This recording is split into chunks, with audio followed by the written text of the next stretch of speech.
नागपुर के रहने वाले राहुल को अपने क्रिश्चियन दोस्त के घर क्रिसमस सेलिब्रेशन का इनविटेशन आता है। इनका लेट नाइट तक पार्टी करने का प्लान था। राहुल अपने दोस्त को बोलता है कि यार मैं आ तो जाऊंगा, लेकिन मुझे 11 बजे से पहले वापस फ्री होना पड़ेगा, क्योंकि मेरा एक दोस्त है जो कुछ दिनों पहले उसका एक्सीडेंट हो गया था, वो हॉस्पिटल में एडमिट है, मुझे उसको देखने जाना है। उनका वो दोस्त हॉस्पिटल में एडमिट था। पार्टी ख़त्म करके राहुल सीधा हॉस्पिटल में अपने दोस्त को मिलने के लिए जाने वाला था। अब फाइनली क्रिसमस इनविटेशन राहुल अपने दोस्त क्रिश्चियन दोस्त के घर पहुंचता है। और भाई आगे जो भी हुआ ना, तो सुन के मेरे खुद के शरीर में करंट दौड़ गया। उसका एक बड़ा कारण है यह भी है कि नवंबर 2025 में मेरे कज़न सिस्टर की शादी थी नागपुर में। मैं वो शादी अटेंड करने गया था, और आज भी मैं उसी नागपुर शहर की कहानी आपसे शेयर कर रहा हूँ। ये कहानी बाकी स्टोरी से बहुत अलग है, बहुत ज़्यादा अलग है। आगे आप जो सुनोगे ना, बस आप खुद को उसकी जगह इमेजिन करके देखना, और हमें कमेंट करके ज़रूर बताना कि क्या हाल है आपका। अभी हमारे जो एक सब्सक्राइबर है केतन भाई, और जो राहुल है, वो दोनों आपस में कज़न ब्रदर है। केतन हमको बताते हैं कि भैया हम ब्राह्मण फैमिली से बिलोंग करते हैं, और मेरी नागपुर में जॉइंट फैमिली है। अभी इस जॉइंट फैमिली में मेरे बड़े पापा के लड़के हैं जिनका नाम राहुल है। उनकी उम्र कोई 35 के अराउंड होगी। जैसे मैंने बताया कि दिसंबर 2024 में उनको क्रिसमस इनविटेशन के लिए कॉल आता है। तो राहुल अपने उस क्रिश्चियन दोस्त के घर पहुंचते हैं। इन्होंने पहले ही तय कर रखा था कि मैं 11 बजे से पहले वहाँ से निकल जाऊँगा, क्योंकि मुझे हॉस्पिटल जाना अपने दोस्त को देखने के लिए। पर जब राहुल वहाँ पार्टी में जाते हैं तो वहाँ देखते हैं कि उनके और भी फ्रेंड्स आए हुए हैं बहुत सारे। तो उनकी थोड़ी बातचीत शुरू होती है, ये लोग अपना स्कूल लाइफ डिस्कस करने लगते हैं। बाद में पार्टी शुरू होती है। फाइनली राहुल को पता ही नहीं चला कि टाइम कब बीत गया। उस टाइम राहुल केक और मिठाई खा रहा था। इसी बीच उस पार्टी में इसी बीच उनका एक दोस्त था जिसने जो हॉस्पिटल में एडमिट था, उस दोस्त के बारे में पूछा। उनका नाम था सानू के बारे में पूछा, यार वो कैसा है, अब उसका दिमाग खनका ठीक तो है, क्या हुआ उसका, अब उसका दिमाग ख़राब हुआ। अरे भाई मैं तो सानू को देखने ही जाना था, अभी तो 12:30 बज गए। और वो बाकी दोस्तों को बोलता है भाई मुझे हॉस्पिटल जाना पड़ेगा। मैं सानू को देखने जाने वाला था 11 बजे के आसपास, पर अभी 12:30 हो गए और बहुत लेट हो गया, तो मैं निकलता हूँ यहाँ से। अब राहुल वहाँ से अपनी गाड़ी लेके निकलता है, सीधा नागपुर के उस हॉस्पिटल में पहुँचता है जहाँ उसका दोस्त सानू एडमिट था। गाड़ी राहुल ने पार्किंग में लगाई, वहाँ से लिफ्ट लेके सीधा 7th फ्लोर पर पहुँचा। 7th फ्लोर पर एक वार्ड में उनका दोस्त एडमिट था। वहाँ जाकर पहले उसने अपने दोस्त से मिला, वहाँ पर 15-20 मिनट बैठा, और ये उसके लिए कुछ मिठाई वगैरह लेके गया था, वो अपने दोस्त को दिया। उन्होंने बोला कि भाई बहुत रात हो गई है, मैं वापस घर जा रहा हूँ। ये बोल के राहुल वापस उस 7th फ्लोर वाले लिफ्ट की तरफ जाने लगा। उस लिफ्ट से होकर सीधा नीचे पार्किंग में। अभी राहुल सीधा लिफ्ट के अंदर जाते हैं, और उन्होंने पार्किंग का बटन दबा दिया। इसी टाइम पर राहुल उस लिफ्ट में एकदम अकेला है, एकदम अकेला। कुछ टाइम बाद लिफ्ट रुकती है, उसका दरवाज़ा खुलता है। राहुल यहाँ लिफ्ट से बाहर निकल गए पार्किंग के लिए। अब राहुल उस लिफ्ट से निकलकर 4 कदम आगे बढ़ते हैं कि उन्होंने पाया कि भाई वो जो फ्लोर है वहाँ पर एकदम घनघोर अंधेरा हो रखा है। उनको तुरंत रियलाइज़ हुआ, यार ये तो पार्किंग वाला है एरिया है ही नहीं, मैं गलत फ्लोर पर आ गया।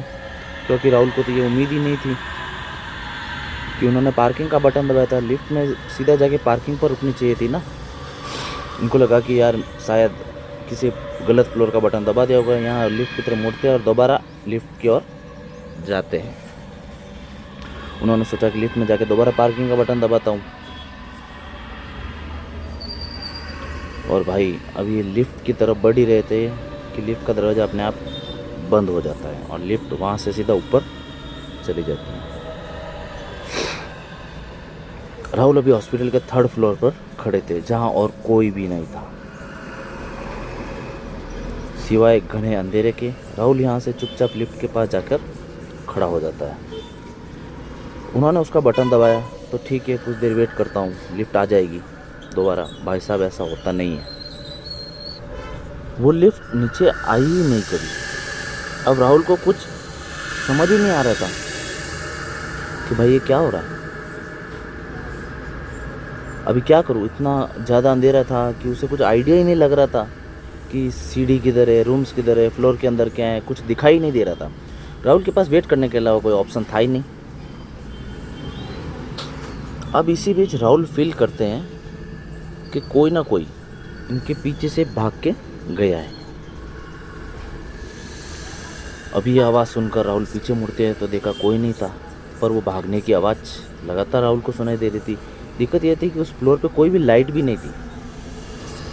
जो लिफ्ट के अंदर जो लाइट थी उससे थोड़ा बहुत बाहर दिख रहा था, पर अब तो लिफ्ट भी नहीं थी। अब इस समय लगातार राहुल लिफ्ट का बटन दबाने की कोशिश कर रहे हैं कि भाई लिफ्ट जल्दी आ जाए, मैं यहाँ से नीचे उतरता हूँ। अभी इसी बीच जो भागने की आवाज़ थी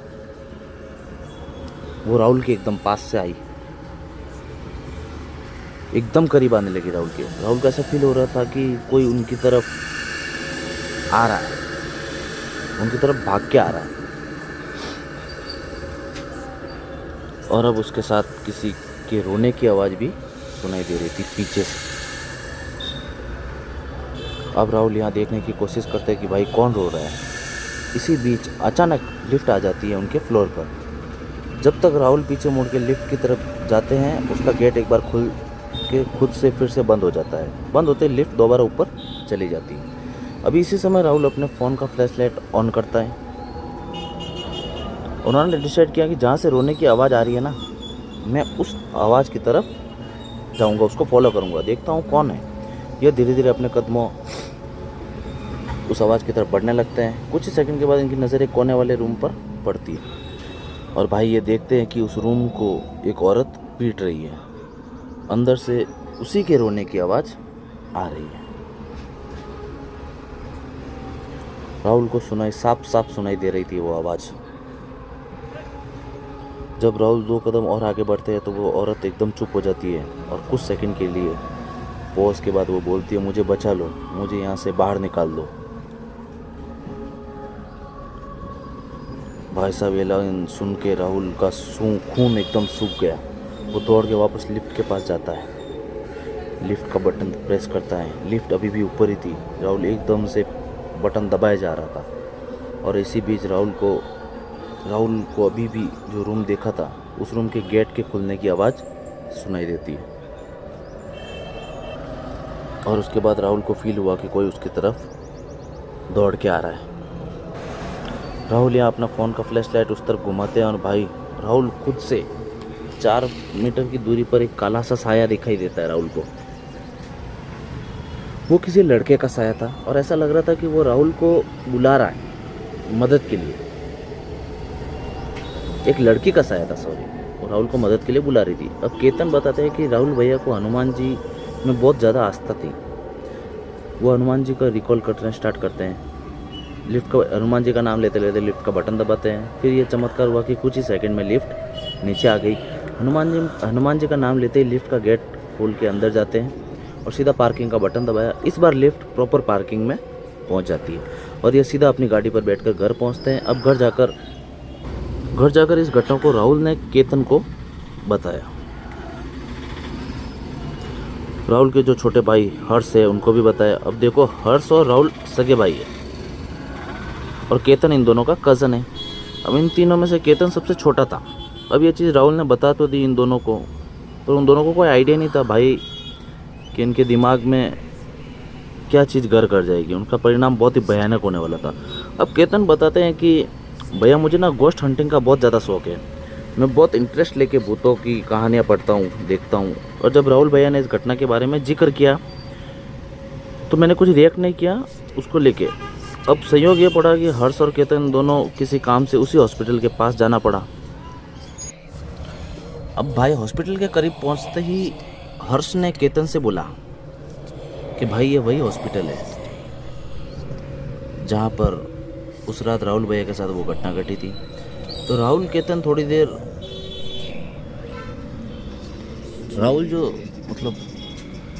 जो था वो हर्ष की तरफ थोड़ी देर देखने के बाद हर्ष बोलता है कि भाई हमें एक बार चल के देखना चाहिए वहाँ पे।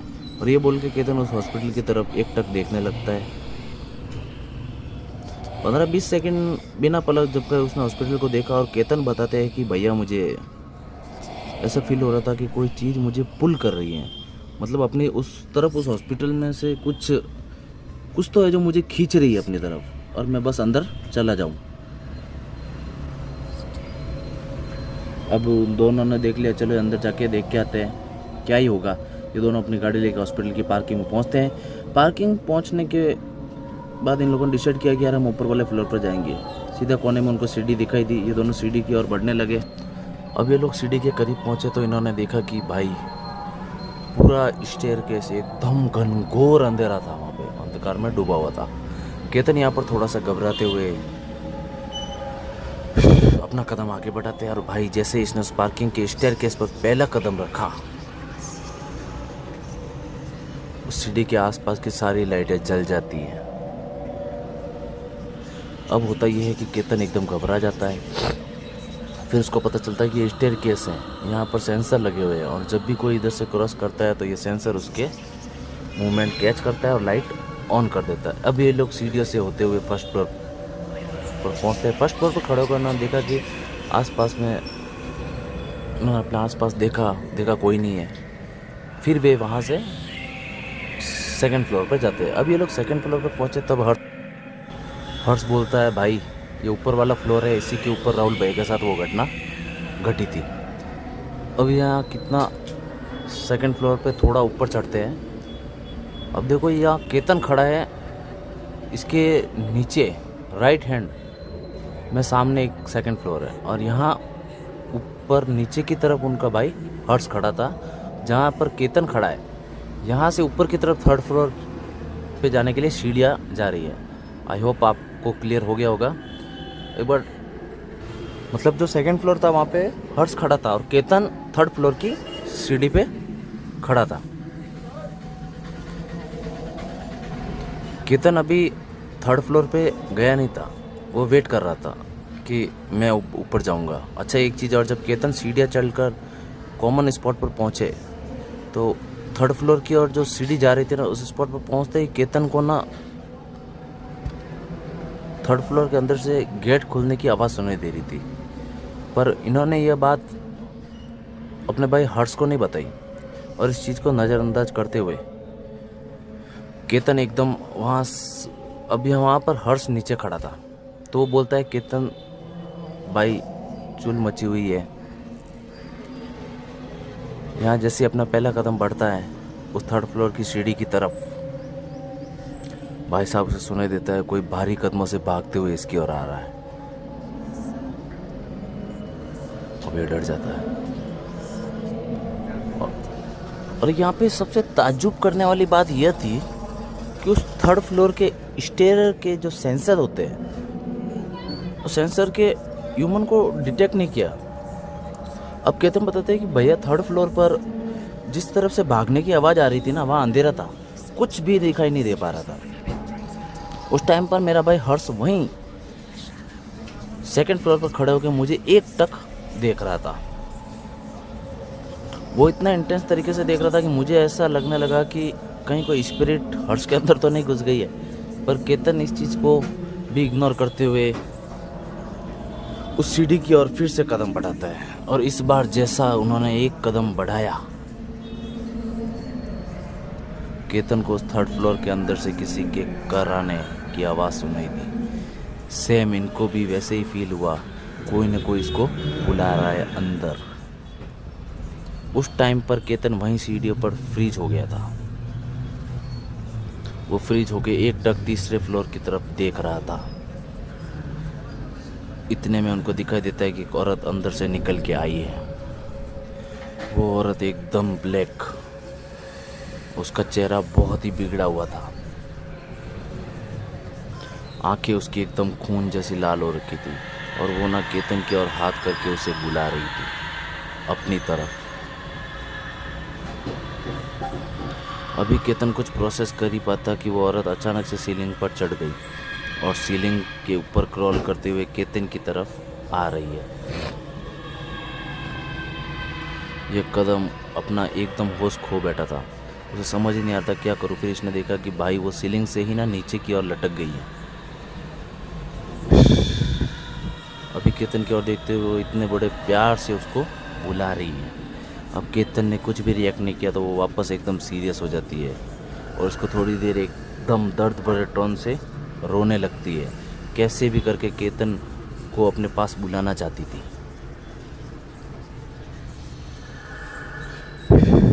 केतन बताते हैं कि मुझे उस औरत की तरफ बहुत स्ट्रॉन्ग पुल फील हो रहा था। मुझे ऐसा लग रहा था मैं उसके पास चला जाऊँ और इसी बीच मैंने ना आगे कदम बढ़ाया। वो औरत एकटक मुझे देख रही थी। मुझे ऐसा लग रहा था कि उसने मुझे हिप्नोटाइज कर दिया है। मैं उसकी ओर बढ़ रहा था, तभी ना मुझे किसी ने जोर से चाटा मारा। एकदम मैं थोड़ा होश में आया। मैंने देखा कि मेरा भाई हर्ष मुझे चाटा मार रहा है। हर्ष बोल रहा है, अबे मैं कितने टाइम से तेरे को आवाज़ दे रहा हूँ, चिल्ला रहा हूँ, चल यहाँ से, क्यों खड़ा है, कोई भी नहीं है ऊपर। और जब हर्ष ने ऐसा बोला कि हर्ष की नज़र एक बार भी थर्ड फ्लोर की तरफ गई तो वो देखता है वो औरत एकदम डेड एक्सप्रेशन लेके हर्ष को घूर रही है। ये देखते ही हर्ष घबरा गया। ये केतन को बोलता है, भाई आग भाग यहाँ से, जल्दी से भाग। हर्ष दौड़कर नीचे सेकंड फ्लोर पर चला गया। केतन अभी भी फ्रीज होकर एकदम खड़ा था। ये चाहते थे वहाँ से निकलना, पर ऐसा लग रहा था कि किसी ने इनको जकड़ के रखा हुआ था। वो औरत एकदम गुस्से में केतन की ओर देखते हुए उनकी तरफ बढ़ने लगी। केतन या हर्ष की तरफ देखते हुए ये बोलना चाह रहे थे कि भाई मैं यहाँ से हिल भी नहीं पा रहा हूँ। तभी वहाँ पर खड़े होकर हर्ष जोर से हनुमान जी का पाठ पढ़ने लगते हैं। जय बजरंगबली, जय बजरंगबली। वो केतन को बोलता है, भाई बार बार भाई हनुमान जी का नाम ले, बजरंगबली का नाम ले। तब केतन अपने प्रॉपर होश में आता है और उसने हनुमान जी का नाम लेना स्टार्ट किया। बाद में हनुमान चालीसा पढ़ते हुए ये दौड़ के नीचे वापस आते हैं। केतन को जब रियलाइज़ हुआ कि भाई मैं अब किस चक्कर में पड़ने वाला था यार, तो 4 सीढ़ी कूद कर नीचे पहुंचता है सीधा।